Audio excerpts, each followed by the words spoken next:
High, আজ হচ্ছে ষষ্ঠী, কিন্তু এই ব্লগটা হচ্ছে চতুর্থী অ্যান্ড পঞ্চমী।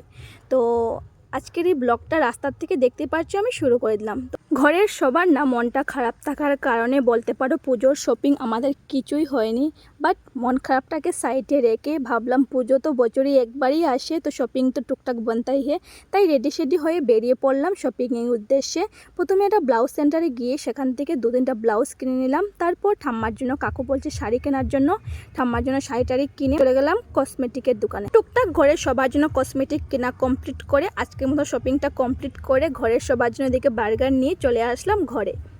আর দেখতেই পারছো এই কয়টাই মাত্র কসমেটিক কিনেছি, বাট দাম প্রায় 3000 টাকার মতন হয়ে গেছে। কি বলবো, এতটাই দাম। তো যাই হোক, কিছু তো আর করার নেই। তো এটা হচ্ছে পরের দিন বিকাল দিকে আমি রেডি হয়ে আবারও বেরিয়ে পড়ছি। আজ যাব হচ্ছে একটু পার্লারের দিকে। তো তেমন কিছুই করাইনি, এটা কম্বো প্যাকেজ নিয়েছিলাম, এই hair spa, hair cutting, threading এসবই।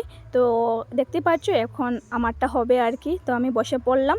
তো এদিকে আমার সব দেখতে পাচ্ছি সব কিছু কমপ্লিট হয়ে গেছে। এবার হচ্ছে এদিকে বোন একটু ক্লিন আপ করে নিচ্ছে মুখটা। তো মোটামুটি আমাদের পার্লারের কাজ কমপ্লিট করে বেরিয়ে আমরা সবাই মিলে খেয়ে নিলাম হচ্ছে চিকেন পকোড়া। তারপর আমরা চলে গেলাম একটা জুতোর দোকানে। সেখান থেকে কাকু ছোটোদের জন্য কিছু জুতো কিনবেন আর কি, সেটাই কিনে নিচ্ছেন। তো কিনা কমপ্লিট, দেখতে পাচ্ছ আমাদের শপিং কমপ্লিট। তো তারপর একটা মিষ্টির দোকানে গিয়ে দই আর মিষ্টি খেলাম। আর এদিকে কাকু ঘরের জন্যই সবার জন্য আর কি দই নিয়েছেন। তো তারপর খাইদানি কমপ্লিট, শপিং কমপ্লিট, উঠে পড়লাম গাড়িতে। আর দেখতে পাচ্ছ রাস্তাতে লাইট লেগে গেছে, এতটাই সুন্দর লাগছে। আমাদের দিকে না লোকজন এই ষষ্ঠীর দিকে মানে বের হয়, চতুর্থা পঞ্চমী এইসব দিকে এত লোকজন বের হয় না। দেখতে পাচ্ছ এই মাত্র মাকে নিয়ে যাচ্ছেন লোকজনরা সবাই মিলে জন্য। তো চলো আজকে এতটুকুই।